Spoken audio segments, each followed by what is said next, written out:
Thanks for the welcome, and thanks for all of you taking time out of your incredibly busy days to be here. I promise to keep my remarks brief. I have a number of key messages that I'll just sort of buzz through.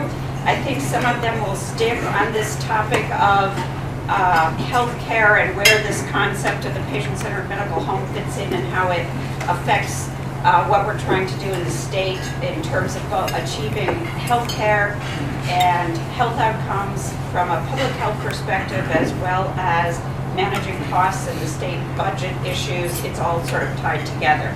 So I'll hopefully plant a few seeds, many of which could be the subject of much bigger discussions. Coming from a corporation that I work for, to speak from employer or a business perspective, what do employers want and what really helps with economic development and business growth? It's the need for achieving better health, which is sometimes referred to as population health, better care, which is about the way the patient's experiences as well as quality and safety, and then better value and how do we get more for less money and control the costs of care.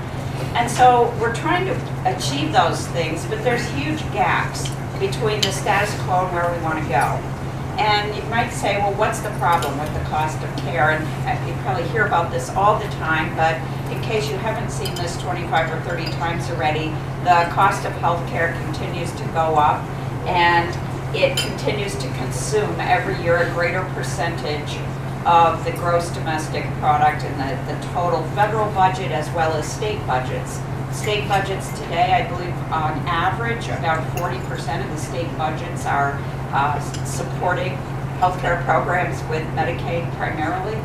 That's a big deal, and it gets bigger all the time. So we have this escalation which is going up at a rate much higher than overall inflation. So on the lower part of this graphic, you can see that's the general rate of inflation, or and the rate at which workers' earnings are progressing. The upper part is health insurance premiums tracking right along with the general cost of health care. So this is an ongoing problem that doesn't seem to have an end in sight at the moment. It's been going on for quite some time, and there's really two issues related to cost. One is that we're having a negative impact on earnings and jobs by the fact that this is a significant drain and challenge for businesses. The second is that it's creating issues as we're trying to manage budgets. So we're constantly grappling with that. And it's at the federal level and it's at the state level, and you're probably all aware that the federal budget deficit challenges that we're grappling with right now in the nation are in large part being driven and expected to continue to be driven by the costs that are associated with Medicare and Medicaid growing at a much faster rate than even Social Security. Okay, so here's a graphic that I think explains an awful lot in one picture, and if you get this picture, it'll stay with you and help you with the judgments and the decisions by large part. So where does money come from? Generally from business and industry. It's paid out in wages, and it goes into a common pool of resources in terms of taxes. So we have as a society this thing called the common pool. And so we have this common pool, and those common pool of resources which you're using at a federal or a state level get allocated out to a number of things. You can take the healthcare piece and break it down. It gets allocated out to lots of pieces. But that same pot is where we draw money from for education and for infrastructure issues. Not that that's the sum total of everything that happens, but just trying to use this as an illustration. So sometimes we think of these things as separate issues, education or healthcare or infrastructure, but in many ways they're tied, because the picture that we just showed with the healthcare costs going up and up and up, that means that every year the percentage of this common pool or pie that we have gets bigger for healthcare. And therefore, by definition, the pool for education and infrastructure gets smaller. And so they're not really independent issues. They're tied together because of this. And so just from a concept perspective, I think this is an important issue.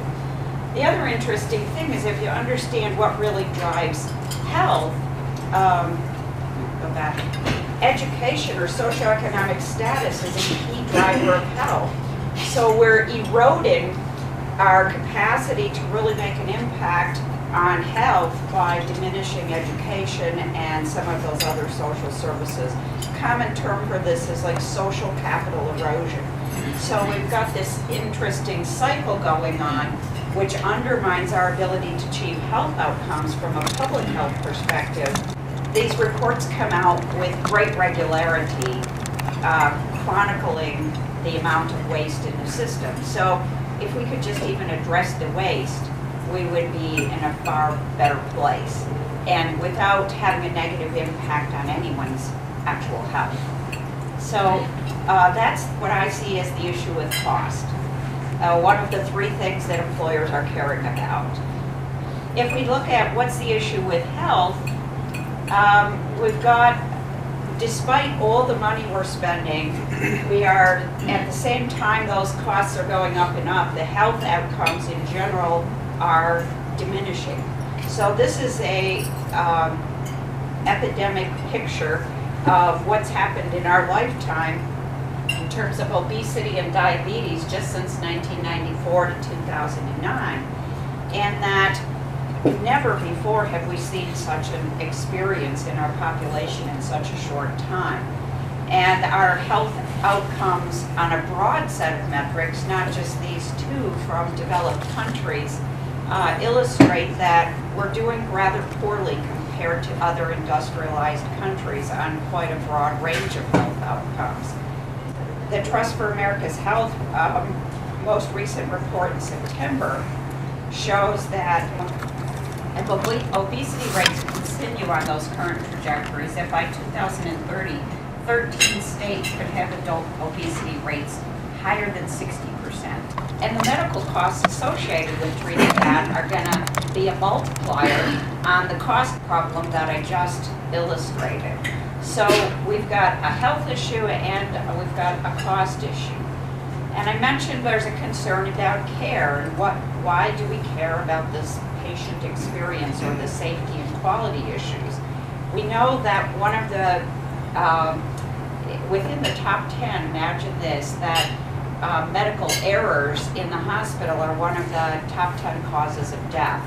Arguably, maybe the fourth to the fifth or sixth leading cause of death. I mean, it's hard to appreciate how significant that is, the number of people.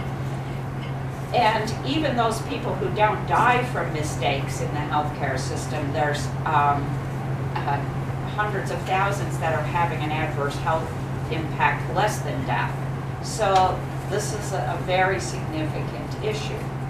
Now I mentioned that there's a lot of things that contribute to the outcome of health. If you were to take an entire population and say, how do people get healthy? And what drives that? Well, this graphic is produced by the CDC, the Institute of Medicine. They all have their version plus or minus a couple percent, but it's pretty common. About half of what creates health is the choices that an individual makes in terms of their lifestyle. The healthcare system that we've been talking about, where we're spending all this money, contributes about 10% of the total impact to the achievement of health. And the environment that people live in and their genetics are the other components. But a huge amount of this relates to what we do in public health in terms of supporting people in good choices. Education drives a lot of these decisions, and I showed you how the money we're spending on health diminishes the money we have for education and the money we have for wages, which really are much bigger factors on achieving public health objectives for the population than the healthcare system. But we're taking money routinely away from all of those things. Then if we look at another report from this past year from the Robert Wood Johnson Foundation, by working with physicians in a broad range of healthcare providers, has chronicled the fact that social support systems are really important to the achievement of health. And unmet social needs are causing worsening health. And we have unmet social needs, which are the frequent cause of rehospitalizations and other issues. So we have to be thinking in terms of this whole picture when we're addressing policy and that. So we have a really unsustainable system here that is sort of like the perfect storm going on with health issues and cost issues. And we really need to think about this to find a way out. So as I mentioned, we've got to solve this equation with three variables. So we've got to get better health, better care, and better value at the same time. And what's the barrier to that? And I would contend that it's the system that we're using, that we pay for volume, not value. We have a huge waste and inefficiency, that patient safety and quality challenges are significant. We have major issues with fragmentation and lack of integration in our system. And those things that really drive population health are becoming less effective because we don't have the capacity to fund them by this diversion of resources. So I'm getting to the main story here about the patient-centered medical home. And why is that of interest? And the reason is because although I would never claim that it is a silver bullet or it solves all things, it has great promise to address all three of these issues simultaneously, which is what I was setting up is you got to solve all three. And why is that? Because it addresses systems issues, links in total care around the patient, links in bringing in networking of the patient-centered home, the medical neighborhood, and it aligns priorities to create a framework that has the possibility of addressing all of these. So today, what's the issue with our system? The issue with our system is it's not a system, in that we don't really have a system. We have a lot of pieces, but they're not a system. And what happens with the medical home is you begin to lay the cornerstone of a system. And that's why it is a promising opportunity, that it begins to solve this system issue. And you can do this at a local level and begin to make a change in a single community, in a region, or in a state. And that the possibility is there to solve what is arguably a huge national issue at a local level. So in summary, this phraseology of the triple aim is exactly what I've been saying. You want better health, better care, and better value, or population health, patient experience, and cost of care. It's just different phrases. The patient-centered medical home has elements that could be a major turning point in helping to solve this. And there's a lot of powerful forces for change. The World Economic Forum has a statement that I think is quite appropriate to this situation. They say that the complexity and the magnitude of this problem is so large that it will require the mobilization of all social forces to solve it. It's not like you could just say, well, let somehow this part of industry figure it out, the healthcare system by themselves, or let certain policy actions happen. It really needs us to come together.